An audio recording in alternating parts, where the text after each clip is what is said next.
Chapter 1. A Princess in Austria. Marie Antoinette was born on November 2nd, 1755, in Vienna, Austria. She was the youngest daughter of Empress Maria Theresa and Emperor Francis I. Her full name was Maria Antonia Josepha Johanna. It was a long name for a little girl who would one day become queen. From the beginning, Marie's life was filled with luxury. She lived in the grand Schönbrunn Palace, with its beautiful gardens and golden rooms. She had everything a child could want: toys, fine clothes, and servants to care for her. But her life was not just about fun and games. Marie's mother, Empress Maria Theresa, was a powerful ruler. She believed in duty above all else. She wanted her children to understand their responsibilities. Marie and her siblings were taught to behave like royalty. They learned to speak several languages, play music, and dance gracefully. But they were also taught to obey without question. Marie was a lively and charming child. She loved music and art. She enjoyed playing with her brothers and sisters. But she was not very interested in her studies. Her tutors often complained that she was lazy. She preferred to daydream or play instead of focusing on her lessons. Life in the palace was not always easy. Marie's mother was strict and demanding. She expected her children to be perfect. Marie often felt the pressure to meet her mother's high standards. She wanted to please her, but it was not always easy. When Marie was 10 years old, her life changed forever. Her father, Emperor Francis I, died suddenly. Marie was heartbroken. She loved her father dearly, and his death left a deep void in her life. The palace, once filled with laughter, became a place of sadness. Empress Maria Theresa was now a widow. She had to rule Austria alone. She also had to think about the future of her children. In those days, royal marriages were not about love. They were about politics and alliances. Maria Theresa wanted to strengthen Austria's ties with France. She decided that Marie would marry the future King of France, Louis Auguste. Marie was only 14 years old when she learned about her fate. She was shocked and scared. She had never met Louis, and she knew nothing about France. She would have to leave her family, her home, and everything she knew. The preparations for the marriage began immediately. Marie's mother hired tutors to teach her about French customs and etiquette. Marie had to learn how to speak French perfectly. She also had to change her appearance. Her teeth were straightened, and her hair was styled in the latest fashion. Marie's last days in Austria were filled with mixed emotions. She was excited about becoming a queen, but she was also sad to leave her family. She knew she might never see them again. Her mother gave her advice and reminded her of her duty. Marie listened carefully, but her heart was heavy. On April 21st, 1770, Marie left Austria for France. She traveled in a grand carriage, accompanied by a large entourage. The journey was long and tiring. Marie felt lonely and uncertain about her future. She wondered if she would be happy in her new life. As she crossed the border into France, Marie took a deep breath. She was no longer Maria Antonia of Austria. She was now Marie Antoinette, the future Queen of France. Her childhood was over. A new chapter was about to begin. The people of France were eager to meet their new princess. They had heard stories about her beauty and charm. But Marie was nervous. She knew that her every move would be watched. She would have to prove herself to a new country and a new family. Marie's journey was not just a physical one. It was also a journey of the heart. She was leaving behind the safety of her childhood and stepping into the unknown. She would face many challenges in the years to come. But for now, she was just a young girl, trying to be brave. As the carriage rolled closer to Versailles, Marie looked out the window. She saw the grand palace in the distance. It was a symbol of power and luxury, but it was also a place of secrets and intrigue. Marie took a deep breath. She was ready to face her destiny. Little did she know that her life would be filled with both joy and sorrow. She would experience love and loss, triumph and tragedy. But that was all in the future. For now she was just a princess, leaving her home behind and stepping into a new world. The story of Marie Antoinette was about to begin. Chapter 2. A Royal Wedding. Marie Antoinette arrived in France on May 14, 1770. She was just 14 years old. The journey from Austria had been long and tiring, but now she was in a new country, ready to start a new life. Her first stop was the border between Austria and France. There, a special ceremony took place. Marie had to say goodbye to everything Austrian. She even had to leave her Austrian clothes and servants behind. From now on, she would be French in every way. Marie felt a mix of emotions. She was excited to meet her future husband, Louis Auguste. But she was also nervous. She had never met him before. She wondered what he would be like. After the ceremony, Marie continued her journey to Versailles. The French people lined the roads to catch a glimpse of their new princess. They cheered and waved as her carriage passed by. Marie smiled and waved back, but inside she was anxious. Finally, Marie arrived at the Palace of Versailles.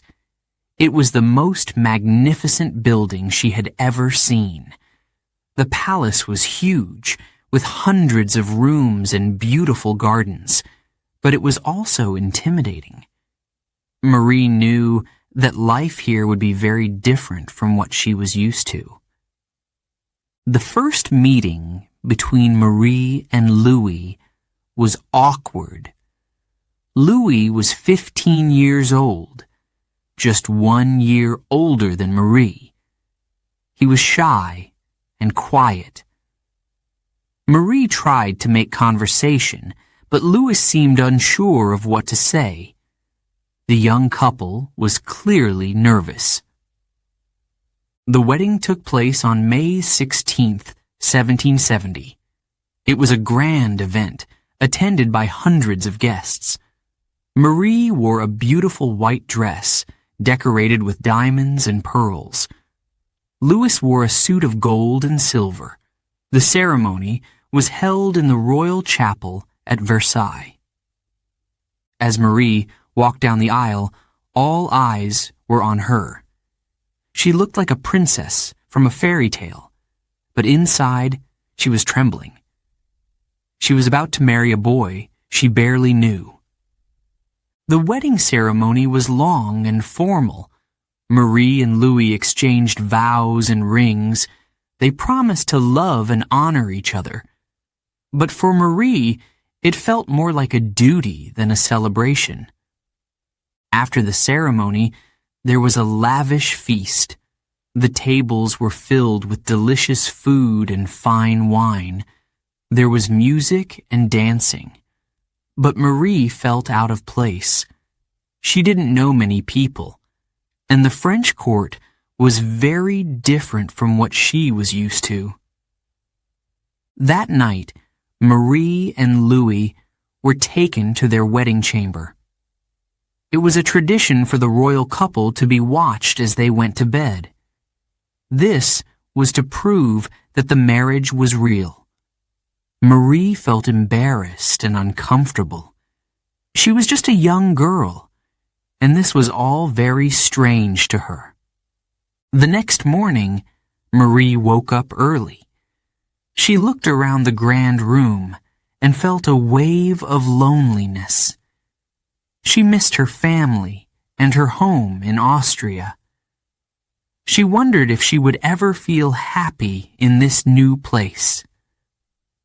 Life at Versailles was not easy for Marie. The French court was full of strict rules and traditions. Every move she made was watched and judged. She had to dress a certain way, speak a certain way, and behave a certain way. Marie struggled to adapt. She was used to a more relaxed life in Austria. Here, she felt like she was always being criticized. The courtiers whispered behind her back. They didn't like that she was Austrian. They thought she was too young and inexperienced. Louis was not much help. He was kind, but distant. He spent most of his time hunting or working on his hobbies. He didn't seem interested in spending time with Marie. The young couple was married, but they were more like strangers than husband and wife. Marie tried to make friends, but it was difficult. The court was full of gossip and jealousy. She didn't know who to trust. She often felt lonely and isolated. One day, Marie received a letter from her mother, Empress Maria Theresa. Her mother reminded her of her duty. She told Marie to be strong and to make the best of her situation. Marie read the letter over and over again. She wanted to make her mother proud, but it was hard. As the weeks passed, Marie began to feel more comfortable at Versailles. She started to learn the rules of the court. She made a few friends, including the Princess de Lamballe, who became one of her closest companions. Marie also began to enjoy the luxuries of her new life. She loved the beautiful clothes, the fine food, and the grand parties. She became known for her sense of style and her love of fashion.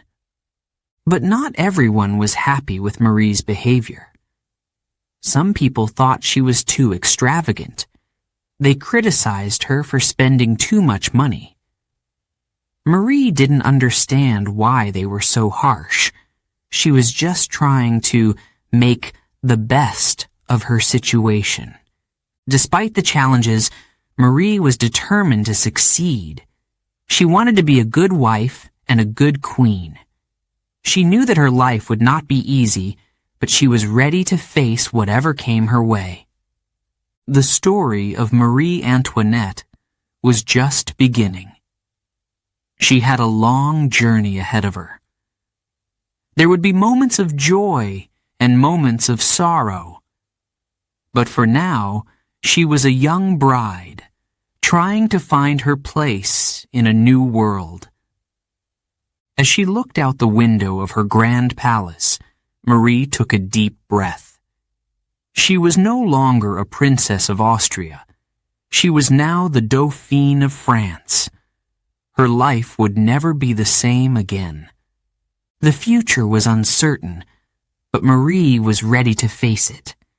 She would do her best to fulfill her duty and make her family proud. Little did she know that her story would become one of the most famous in history. The royal wedding was over, but Marie's journey was just beginning. Chapter 3. Life at Versailles. Marie Antoinette's new life at Versailles was like a dream and a nightmare. The palace was breathtakingly beautiful.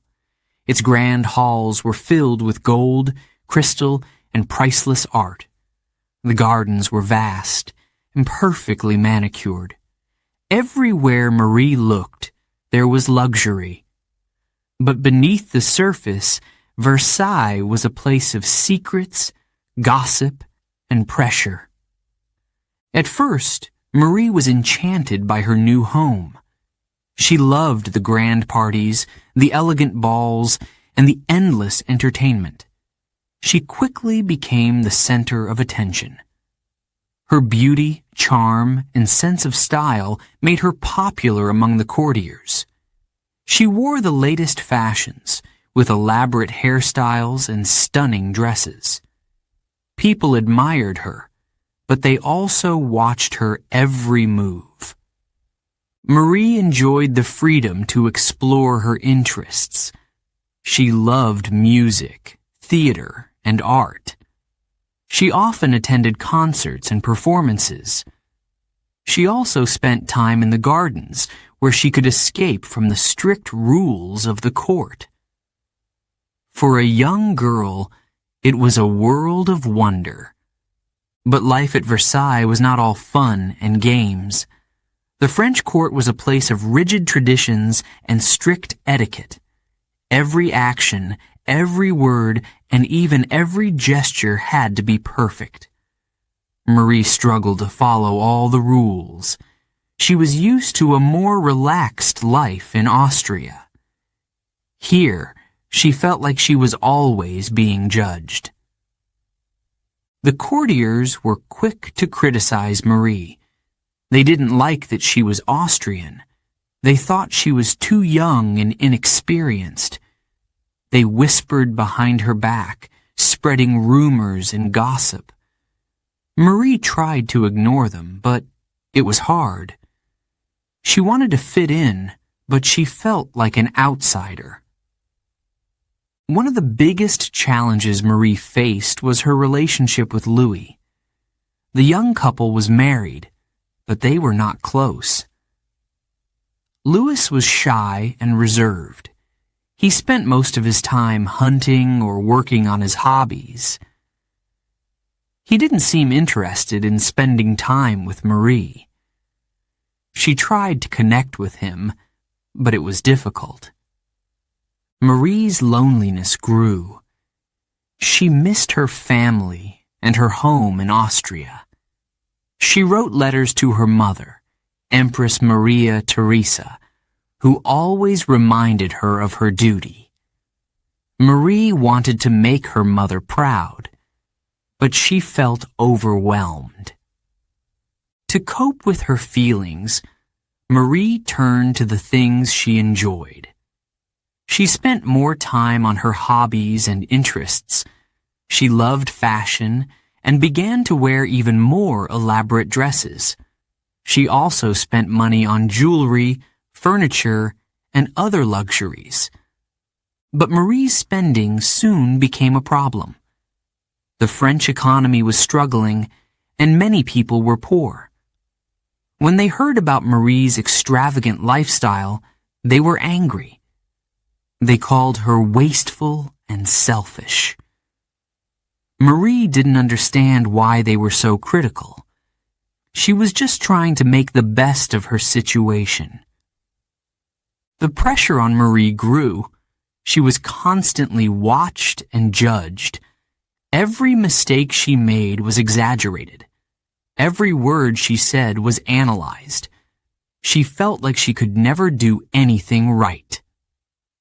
One day, Marie decided to create her own space at Versailles. She had a small village built on the palace grounds. It was called the Hameau de la Reine, or the Queen's Hamlet. It was a place where she could escape from the pressures of court life. She dressed like a peasant and pretended to live a simple life. It was a way for her to relax and be herself. But even this innocent hobby was criticized. People thought it was strange and inappropriate for a queen to pretend to be a peasant. They didn't understand why Marie wanted to escape from her royal duties. Marie's relationship with Louis also became a source of gossip. The couple had been married for several years, but they still had no children. In those days, having an heir was very important. People began to wonder if there was something wrong with Marie or Louis. The rumors hurt Marie deeply. She wanted to have children, but it wasn't happening. She felt like she was failing as a wife and a queen. The pressure to produce an heir was overwhelming. Despite the challenges, Marie tried to stay positive. She made a few close friends, including the Princesse de Lamballe and the Duchesse de Polignac. These women were loyal to Marie and supported her during difficult times. Marie also found joy in her role as queen. She loved hosting parties and events. She was known for her generosity and kindness. She often gave money to the poor and supported charitable causes. But the criticism never stopped. The more Marie tried to be herself, the more people judged her. She was caught between her desire to be happy and her duty to be a perfect queen. As the years passed, Marie began to feel the weight of her responsibilities. She knew that her life was not her own. She was a queen, and everything she did affected the people of France. The story of Marie Antoinette was far from over. She would face many more challenges in the years to come. But for now, she was a young woman, trying to find her place in a world of beauty and secrets. As she walked through the grand halls of Versailles, Marie took a deep breath. She was determined to be strong. She would do her best to fulfill her duty and make her family proud. But the pressure was growing. The whispers were getting louder. Marie knew that her life would never be easy. The Palace of Versailles was a place of dreams and nightmares. For Marie Antoinette, it was both. Chapter 4. A Queen at Last. On May 10th, 1774, King Louis XV died. He had ruled France for nearly 60 years. His death marked the end of an era and the beginning of a new one.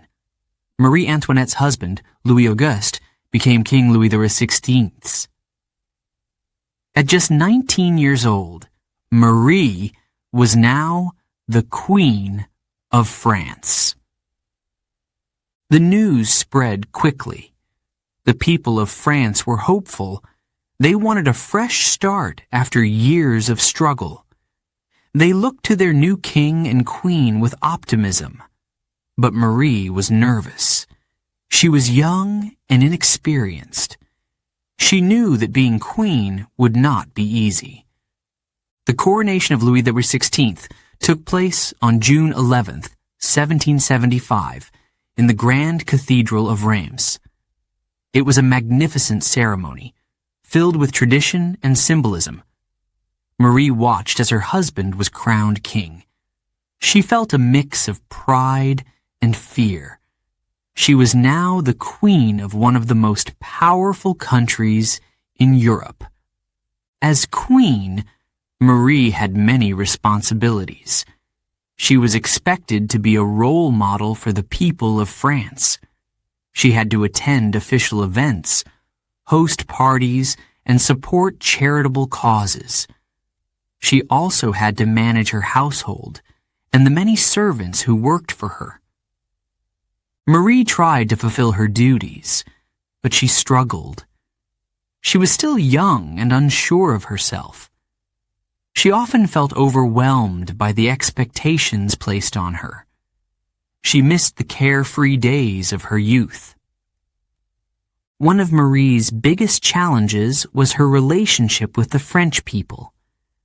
At first, they were excited about their new queen. They admired her beauty and charm, but over time, they began to criticize her. Marie's love for luxury was one of the main reasons for her unpopularity. She spent large amounts of money on clothes, jewelry, and parties. She also made changes to the Palace of Versailles, adding new furniture and decorations. While Marie enjoyed these luxuries, the people of France were suffering. The country was in financial trouble and many people were poor. When they heard about Marie's spending, they were angry. They called her Madame Deficit and blamed her for the country's problems. Marie didn't understand why people were so critical.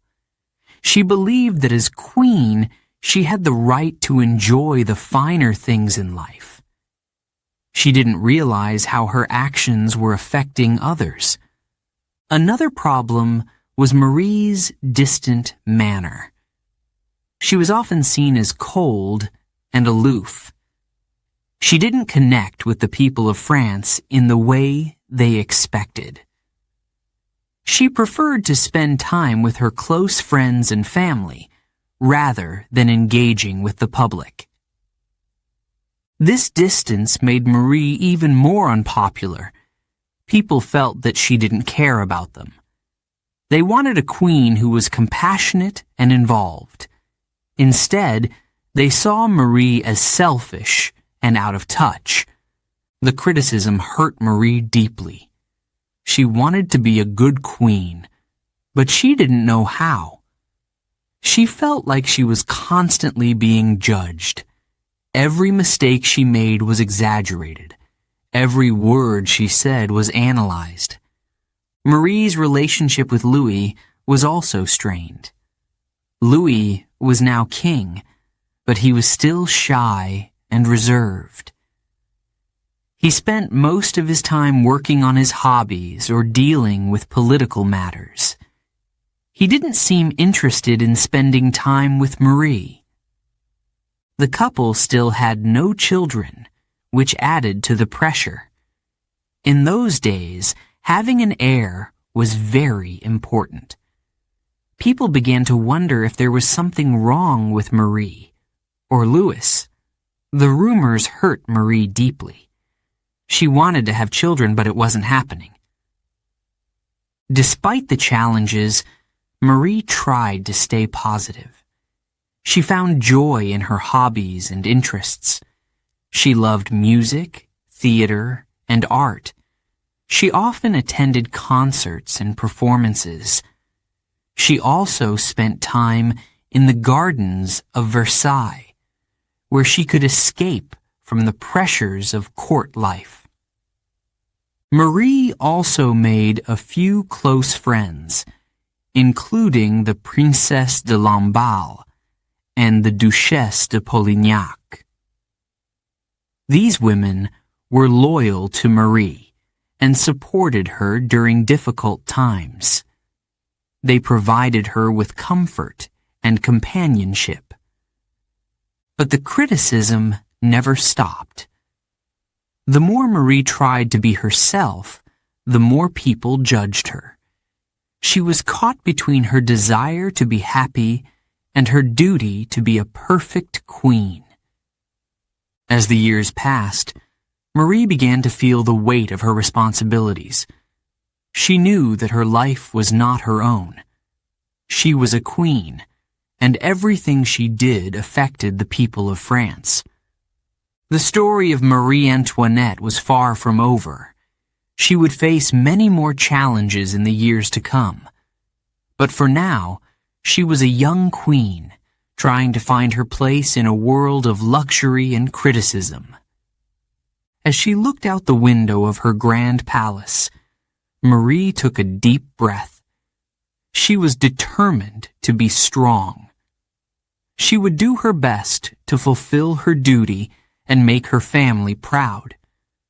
But trouble was brewing. The whispers were getting louder. Marie knew that her life would never be easy. The crown was heavy, and the pressure was growing. Marie Antoinette was now the Queen of France. But at what cost? Chapter 5. The Diamond Necklace Scandal. In 1785, a shocking scandal rocked France. It was called the Affair of the Diamond Necklace. This scandal would change Marie Antoinette's life forever. The story began with a beautiful diamond necklace. It was made of 647 diamonds and was worth a fortune. The necklace had been created for King Louis XV, but he died before he could buy it. The jeweler, Charles Auguste Boomer, was desperate to sell it. He offered it to Marie Antoinette, but she refused. She thought it was too expensive and unnecessary. But the jeweler didn't give up. He looked for another buyer. That's when he met Jeanne de Valois Saint-Remy, a woman who claimed to be a close friend of the Queen. Jeanne was clever and manipulative. She saw an opportunity to get rich. Jeanne came up with a plan. She told the jeweler that the Queen wanted to buy the necklace secretly. She even showed him fake letters, supposedly written by Marie Antoinette. The jeweler believed her and handed over the necklace. Jeanne then gave the necklace to her lover, Cardinal de Rohan. The cardinal was a powerful man, but he was not in favor with the Queen. Jeanne told him that if he helped the Queen buy the necklace, he would win her favor. The cardinal agreed and took the necklace, thinking he was helping Marie. But the truth soon came out. The jeweler realized he had been tricked when he didn't receive payment for the necklace. He went to the palace and demanded to see the Queen. Marie was shocked. She had never wanted the necklace. She had never even seen it. The scandal became public. People were outraged. They couldn't believe that such a thing could happen. The cardinal and Jeanne were arrested and put on trial. During the trial, many lies were told. Jeanne tried to blame Marie Antoinette. She said the Queen was involved in the plan. The people of France were quick to believe the worst. They thought Marie was greedy and dishonest. The trial ended with the cardinal being found not guilty. Jeanne was punished, but the damage was done. Marie's reputation was ruined. The people of France turned against her. Marie was devastated. She had done nothing wrong, but she was being blamed for everything. She tried to explain the truth, but no one listened. The scandal had already spread too far. The diamond necklace scandal was a turning point in Marie's life. Before the scandal, she was already unpopular. But after the scandal, she became a symbol of everything that was wrong with the monarchy. The people of France were angry. They were tired of the royal family's extravagance. They were tired of being poor while the king and queen lived in luxury. the scandal was the final straw. Marie's life became even more difficult. She was constantly criticized and judged. Every move she made was watched. She felt like she could never do anything right. Despite the challenges, Marie tried to stay strong. She focused on her family and her duties as queen. She hoped that one day the people would see the truth. But the damage was done. The diamond necklace scandal had changed everything. Marie Antoinette was no longer just a queen. She was a target. As she looked out the window of her grand palace, Marie took a deep breath. She knew that her life would never be the same. The scandal had left a dark shadow over her reign. The story of Marie Antoinette was far from over. She would face many more challenges in the years to come. But for now, she was a queen, trying to hold on to her dignity in a world of lies and betrayal. The diamond necklace scandal was a reminder that even the most powerful people are not immune to scandal. Marie Antoinette's life was a mix of luxury and tragedy, and the worst was yet to come. Before we begin Chapter 6, a quick note for our listeners. You're currently listening to this audiobook on Woo English. Remember, this content is specially made for Woo English listeners only. If you're hearing it on any other channel, it may be a violation of Woo English's rights. Please ensure you're tuned into the right source to fully enjoy and respect this audiobook journey. Now, let's continue the story. Chapter 6. A Mother's Joy. On December 19th, 1778, Marie Antoinette gave birth to her first child. It was a girl named Marie Thérèse. The queen was overjoyed. After years of waiting and hoping, she was finally a mother. The birth was not easy. Marie suffered greatly, and there were moments of fear. But when she held her baby for the first time, all the pain was forgotten. She looked at her daughter with tears in her eyes. This tiny, perfect child was her greatest joy. Marie became a devoted mother. She spent hours with her baby, playing and caring for her. She wanted to be involved in every part of her daughter's life. She even insisted on breastfeeding, which was unusual for a queen. The people of France were happy for Marie. They saw her as a loving mother, and this improved her image. For a while, the criticism and gossip faded.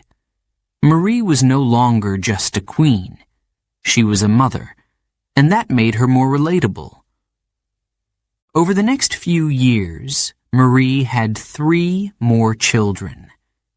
In 1781, she gave birth to a son, Louis Joseph. He was the Dauphin, the heir to the throne. Marie was overjoyed to have a son. She loved her children deeply and was proud to be their mother. In 1785, Marie had another son, Louis Charles. He was a lively and cheerful child. Marie adored him and spent as much time with him as she could. Finally, in 1786, she gave birth to a second daughter, Sophie. Marie's life was now filled with the laughter and love of her children. She enjoyed spending time with them, away from the pressures of court life. She created a warm and loving home for her family. But even motherhood could not shield Marie from the growing unrest in France. The country was in crisis. The economy was struggling, and many people were poor. They were angry with the royal family for their extravagant lifestyle. Marie tried to be a good queen and a good mother. She supported charitable causes and gave money to the poor, but it wasn't enough. The people of France wanted change, and they blamed the monarchy for their problems. In 1789, tragedy struck. Marie's youngest daughter, Sophie, died at just 11 months old. Marie was heartbroken. She had already lost her mother, Empress Maria Theresa, a few years earlier. Now, she had to face the pain of losing a child. The loss of Sophie was a heavy blow. Marie's grief was overwhelming. She spent hours in her private chapel praying for her daughter's soul. She felt like she had failed as a mother, but Marie had to stay strong for her other children. She focused on their needs and tried to protect them from the growing unrest. She knew that her family was in danger, but she didn't know what to do. The situation in France was getting worse. The people were angry and desperate. They wanted a revolution. Marie and Louis tried to make changes, but it was too late. In July 1789, the storming of the Bastille marked the beginning of the French Revolution. The royal family was in danger. Marie knew that her life would never be the same. Despite the chaos, Marie remained devoted to her children. She tried to shield them from the violence and fear. She wanted them to have a normal childhood, even in the midst of a revolution. But the pressure was growing. Marie knew that her family was in grave danger. She had to be strong for herself and for her children. As she looked at her children, Marie felt a mix of love and fear. She wanted to protect them, but she didn't know how. The world around them was falling apart. The story of Marie Antoinette was far from over. She would face many more challenges in the years to come. But for now, she was a mother, trying to hold on to her family in a world of chaos. Marie's children were her greatest joy and her greatest worry. She loved them more than anything in the world, but she knew that their future was uncertain. As she held her youngest son, Louis Charles, in her arms, Marie took a deep breath. She was determined to be strong. She would do everything she could to protect her children. But the storm was coming. The revolution was growing. And Marie Antoinette's life was about to change forever. Chapter 7. The Storm Gathers. By the late 1780s, France was in crisis. The country was bankrupt, and the people were suffering. Years of poor harvests had led to food shortages. Bread, the staple of the French diet, was expensive and scarce. Many people were hungry and desperate. The royal family lived in luxury at Versailles, but outside the palace walls, anger was growing.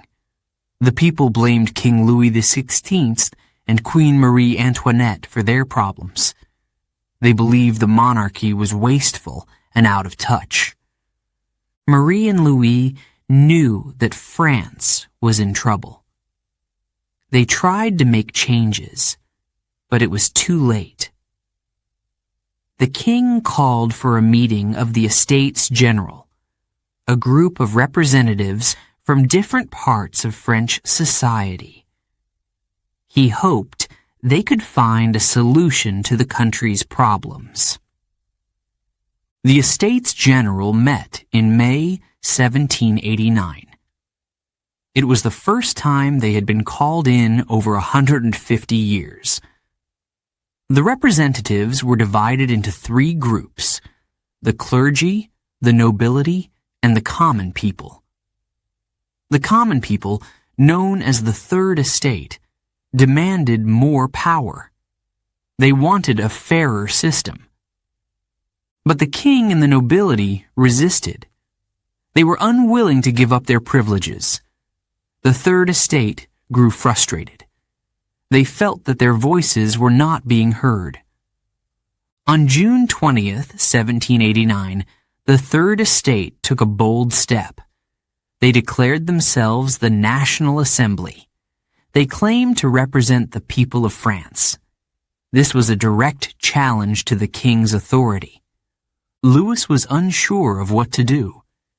He tried to compromise, but it was too late. The people were no longer willing to wait. They wanted change, and they wanted it now. On July 14th, 1789, the storm broke. The people of Paris rose up in anger. They stormed the Bastille, a prison and symbol of royal power. The fall of the Bastille marked the beginning of the French Revolution. Marie and Louis were shocked. They had never imagined that things would go this far. They realized that their lives were in danger. The royal family was no longer safe at Versailles. In October 1789, a mob of angry women marched to Versailles. They were hungry and desperate. They demanded bread and justice. The crowd was furious. They shouted insults at the king and queen. Marie and Louis were forced to leave Versailles. They were taken to the Tuileries Palace in Paris. It was a humiliating and frightening experience. The royal family was now prisoners in their own country. Life at the Tuileries was very different from life at Versailles. The palace was crowded and uncomfortable. Marie and Louis were constantly watched. They had little privacy or freedom. Marie tried to stay strong for her children. She wanted to protect them from the fear and uncertainty. But it was difficult. The world around them was falling apart. In June 1791, the royal family attempted to escape. They disguised themselves and fled Paris in the middle of the night. Their plan was to reach the border and seek help from loyal supporters. But the escape failed. The royal family was recognized and captured in the town of Varennes. They were brought back to Paris in disgrace. The people were furious. They felt betrayed by their king and queen. The failed escape was a turning point.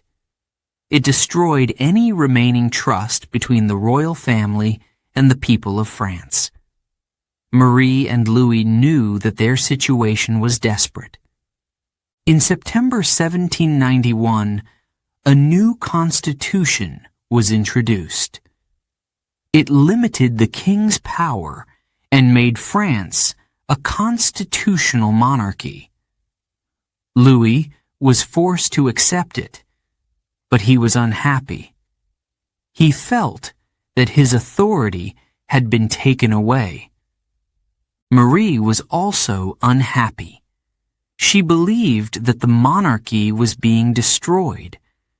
She wanted to fight back, but she didn't know how. The royal family was trapped, with no way out.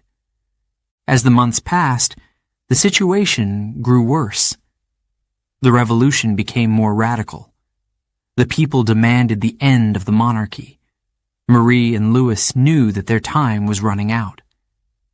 In August 1792, the storm reached its peak. A mob attacked the Tuileries Palace. The royal family was forced to flee for their lives. They sought refuge in the Legislative Assembly, but they were no longer safe. On September 21st, 1792, the monarchy was officially abolished. France was declared a republic. Marie and Louis were no longer king and queen. They were now prisoners of the revolution. The storm had gathered, and it was about to break. The royal family was in grave danger. Marie knew that her life would never be the same. As she looked at her children, Marie felt a mix of love and fear. She wanted to protect them, but she didn't know how. The world around them was falling apart. The story of Marie Antoinette was far from over. She would face many more challenges in the years to come, but for now, she was a mother, trying to hold on to her family in a world of chaos. The storm had come, and it was about to change everything. Marie Antoinette's life was about to take a tragic turn. Chapter 8. The Fall of Versailles. On October 5th, 1789, the storm that had been gathering over France finally reached Versailles. An angry mob of thousands marched from Paris to the palace. They were hungry, desperate, and furious. They wanted bread, and they wanted justice.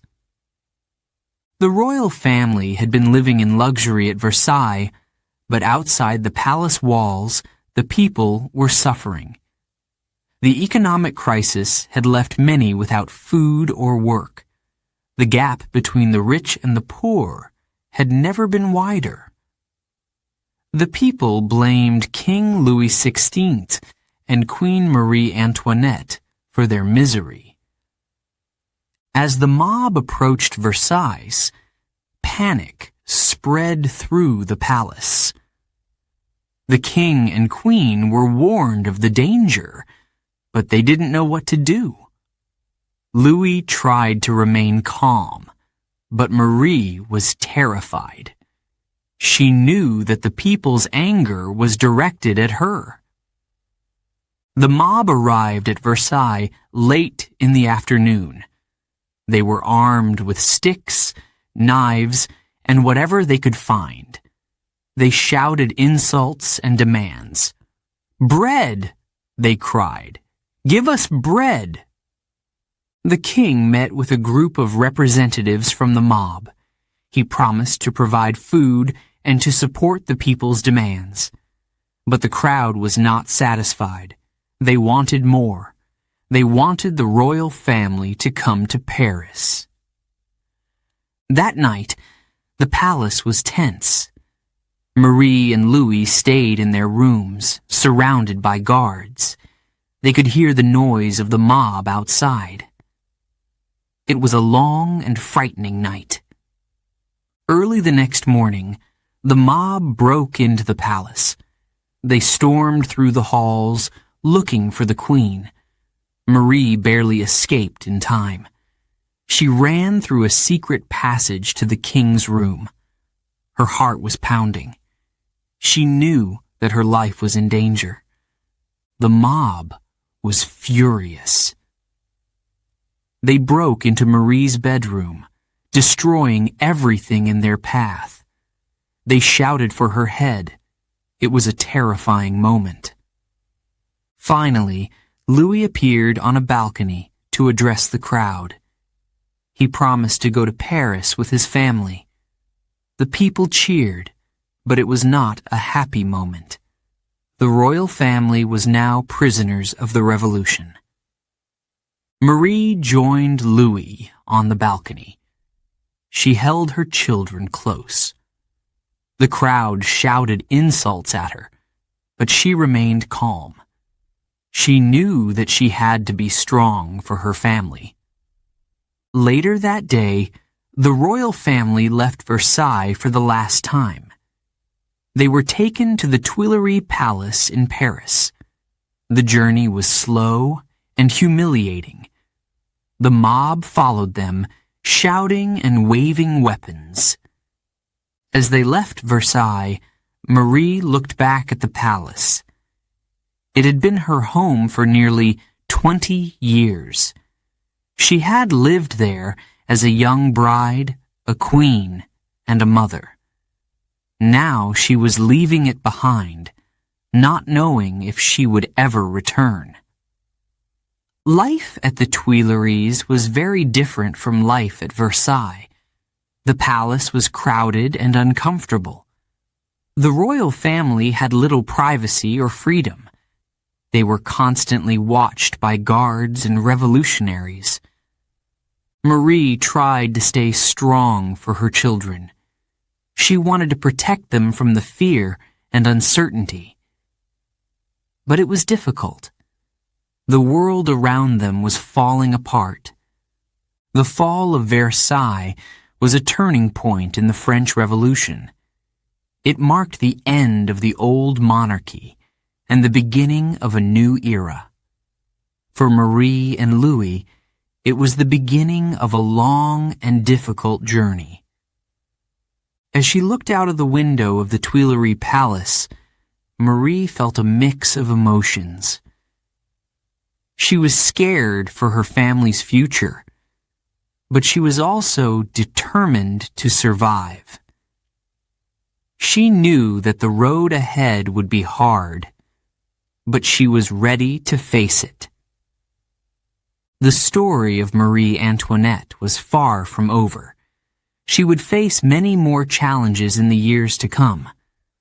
But for now, she was a prisoner, trying to hold on to her dignity in a world of chaos. The fall of Versailles was a symbol of the end of an era. For Marie Antoinette, it was the beginning of a tragic new chapter.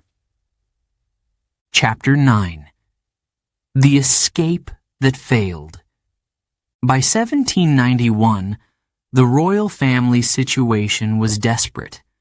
They were prisoners in the Tuileries Palace, watched day and night. The revolution was growing more radical, and their lives were in danger. Marie and Louis knew they had to act. They decided to escape. Their plan was to flee Paris and reach the town of Montmédy, near the border. There, they would join loyal supporters and try to regain control of France. It was a risky plan, but they had no other choice. The escape was carefully planned. The royal family would disguise themselves as ordinary travelers. Marie would pretend to be a governess, and Louis would pose as a servant. Their children would also be disguised. On the night of June 20th, 1791, the family made their move. They left the Tuileries Palace in secret, one by one. Marie's heart was pounding as she stepped into the dark streets of Paris. She knew that if they were caught, the consequences would be terrible. The family boarded a carriage and began their journey. At first, everything went smoothly. They traveled through the night, hoping to reach safety before anyone noticed they were gone. But as the hours passed, problems arose.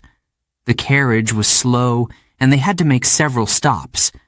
Louis insisted on traveling at a leisurely pace, which wasted precious time. Marie grew more and more anxious. By the time they reached the town of Varennes, it was too late. A local official recognized the king from his portrait on a coin. The family was arrested and taken to the town hall. Marie was devastated. She knew that their escape had failed. The people of Varennes were angry and confused. They couldn't believe that their king and queen had tried to flee. News of the capture spread quickly. The people of France were furious. They saw the escape as a betrayal.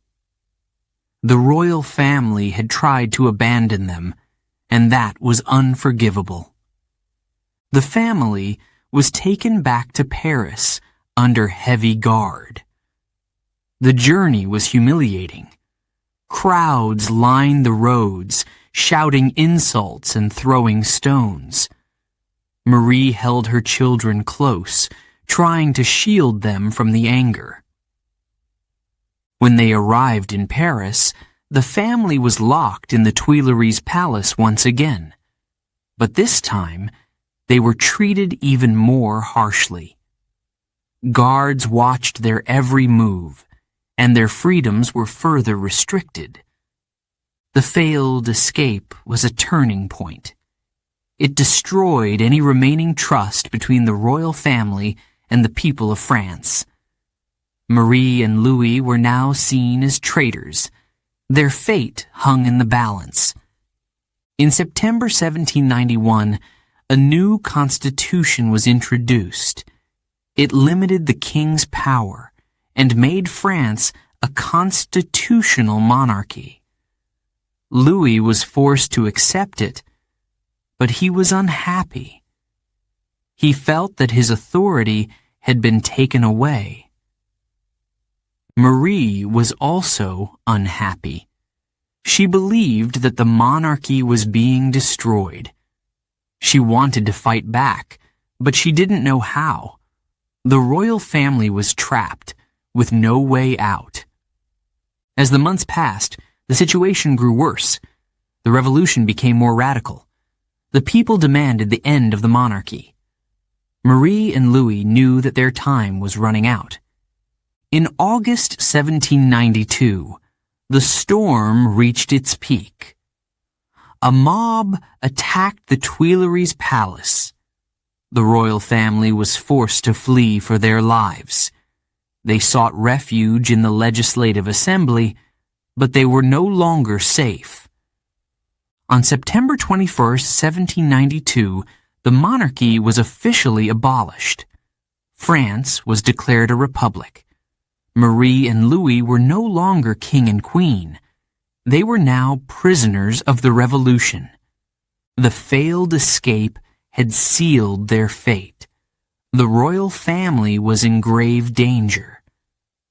Marie knew that her life would never be the same. As she looked at her children, Marie felt a mix of love and fear. She wanted to protect them, but she didn't know how. The world around them was falling apart. The story of Marie Antoinette was far from over. She would face many more challenges in the years to come, but for now, she was a prisoner, trying to hold on to her family in a world of chaos. The escape that failed was a tragic moment in Marie's life. It marked the beginning of the end for the royal family. Their fate was now in the hands of the revolution. Chapter 10. The King's Tragic End. By December 1792, the French Revolution had reached a dark and violent stage. The royal family was no longer just imprisoned. They were on trial for their lives. Louis XVI, once the King of France, was now a prisoner accused of treason. The trial began in the National Convention, the new government of France. Louis was charged with conspiring against the revolution and betraying the people. The accusations were serious, and the mood was tense. Marie Antoinette watched from her prison cell, filled with fear and despair. She knew that her husband's life was in danger. She wanted to help him, but there was nothing she could do. She was a prisoner too, separated from her children and powerless to stop what was happening. Louis faced his trial with dignity. He denied the charges and defended his actions. But the outcome was already decided. The revolutionaries wanted to make an example of him. They wanted to show that the monarchy was gone forever. On January 15th, 1793, the verdict was announced. Louis was found guilty of treason. The punishment was death. Marie was devastated. She couldn't believe that her husband, the father of her children, was going to be executed. She begged for mercy, but no one listened. The revolution showed no mercy. On January 20th, Louis was allowed to see his family one last time. It was a heartbreaking meeting. Marie and the children cried as they said goodbye. Louis tried to comfort them, but his own heart was breaking. He knew that he would never see them again. The next morning, Louis was taken to the Place de la Révolution in Paris. A large crowd had gathered to watch the execution. The guillotine, a new and brutal machine, stood in the center of the square. Louis climbed the steps to the guillotine with calmness and courage. He addressed the crowd, forgiving those who had condemned him. Then he placed his head on the block. The blade fell. Louis XVI was dead. Marie was not allowed to witness the execution, but she heard the news soon after. She was overwhelmed with grief. Her husband, her partner, was gone. She was now a widow, and her children were fatherless. The days that followed were dark and lonely.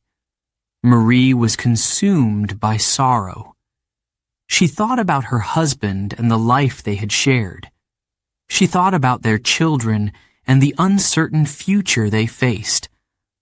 The revolutionaries showed no pity. Marie was treated harshly, and her conditions in prison grew worse. She was separated from her son, Louis Charles, and her daughter, Marie-Thérèse. She was alone, with no one to comfort her. But Marie tried to stay strong. She knew that she had to survive for her children. She wanted to protect them, even if she couldn't be with them. The execution of Louis XVI was a turning point in the French Revolution. It marked the end of the monarchy and the beginning of a new era of terror.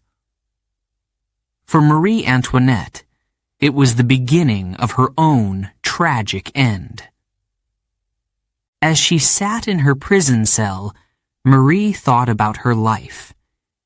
She had been a queen, a wife, and a mother. Now she was a prisoner, alone and afraid. The story of Marie Antoinette was far from over. She would face many more challenges in the months to come, but for now, she was a widow, trying to hold on to her dignity in a world of chaos. The king's tragic end was a reminder of the cruelty of the revolution. Marie Antoinette's life was about to take another dark turn. Chapter 11. The Last Days of a Queen. After the execution of Louis XVI, Marie Antoinette's life became even more difficult. She was moved to a new prison, the Conciergerie, in August 1793. It was a dark, damp, and cold place. The conditions were harsh, and Marie's health began to decline. Worst of all, she was separated from her children. Her son, Louis Charles, was taken away and kept in a different prison. Her daughter, Marie-Thérèse, was also held separately. Marie was completely alone. She missed her children terribly and worried about their safety. In October 1793, Marie was put on trial. The charges against her were shocking and false. She was accused of treason, conspiracy, and even of harming her own son. The accusations were absurd, but the revolutionaries wanted to destroy her reputation. Marie faced her trial with courage and dignity. She was calm and composed, even when the accusations were cruel and unfair. She denied all the charges and defended herself with intelligence and grace. One of the most painful moments came when she was accused of harming her son. Marie was deeply hurt by this lie. She turned to the women in the courtroom and said, "If I have not replied, it is because nature itself refuses to answer such a charge brought against a mother." The trial lasted for 2 days. The outcome was already decided. Marie was found guilty and sentenced to death. Marie accepted her fate with bravery. She wrote a final letter to her sister-in-law, expressing her love for her children and her hope that they would one day be reunited. She also asked for forgiveness for her enemies. The letter was never delivered. On October 16th, 1793, Marie was taken to the Place de la Révolution for her execution.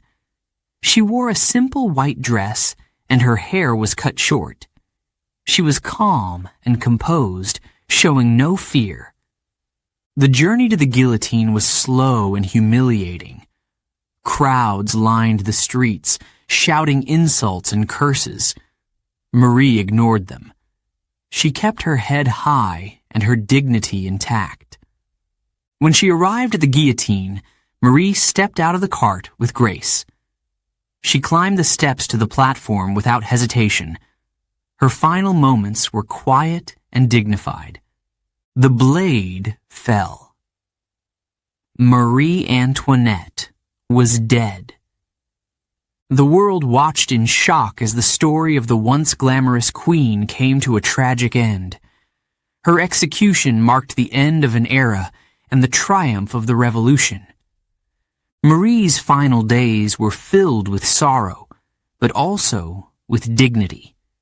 She faced her fate with courage and strength. She remained a devoted mother until the very end, thinking of her children even in her darkest moments. The story of Marie Antoinette is one of tragedy and resilience.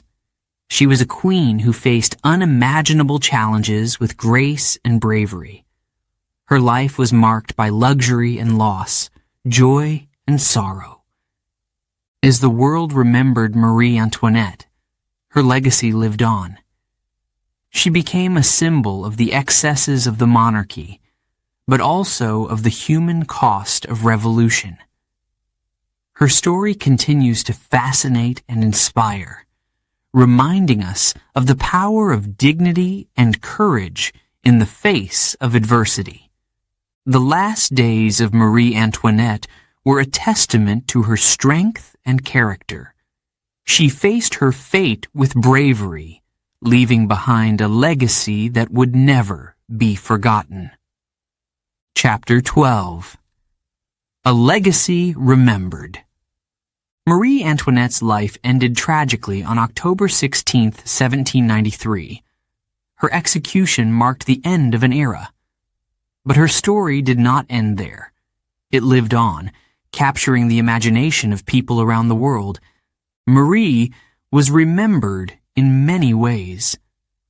To some, she was a symbol of the excesses of royalty. Her love for luxury and her extravagant spending became legendary. The phrase, "let them eat cake," was often attributed to her, though there is no evidence she ever said it.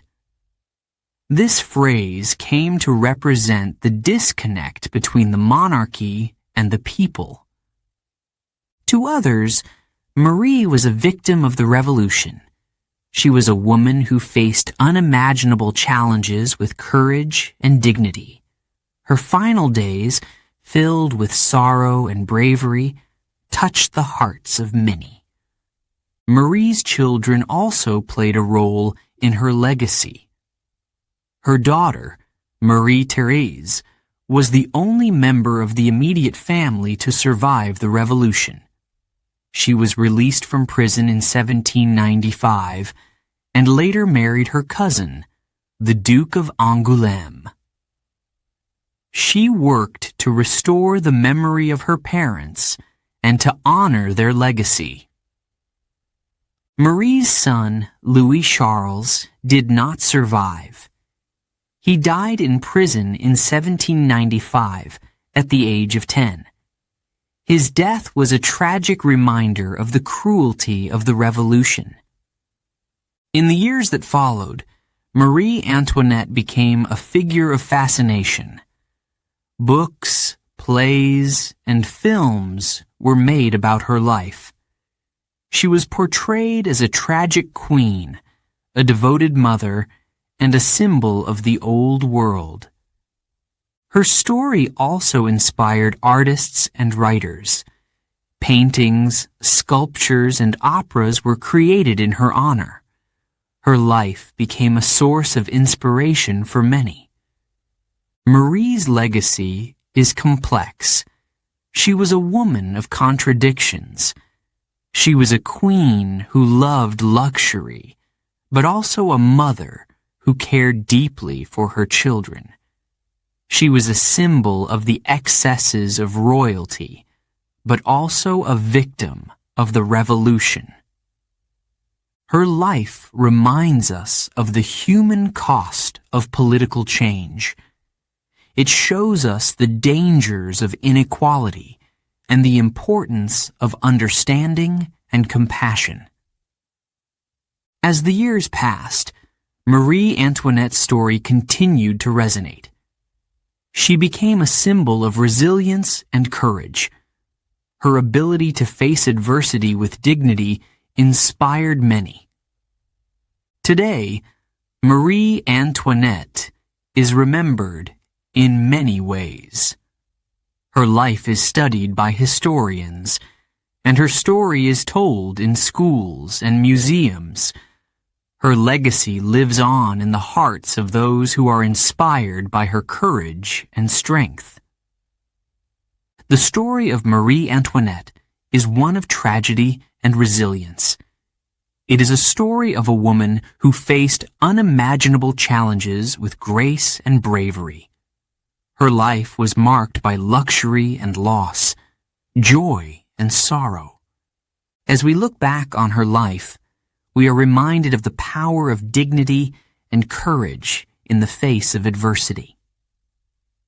Marie Antoinette's legacy continues to fascinate and inspire, reminding us of the human cost of revolution and the enduring power of the human spirit. The story of Marie Antoinette is far from over. It lives on in the hearts and minds of those who are inspired by her courage and strength. Her legacy is a testament to the power of resilience and the enduring power of the human spirit. Marie Antoinette's life was a journey of joy and sorrow, luxury and loss. Her story continues to captivate and inspire, reminding us of the human cost of revolution and the enduring power of the human spirit. As we remember Marie Antoinette, we are reminded of the importance of understanding and compassion. Her legacy lives on, a testament to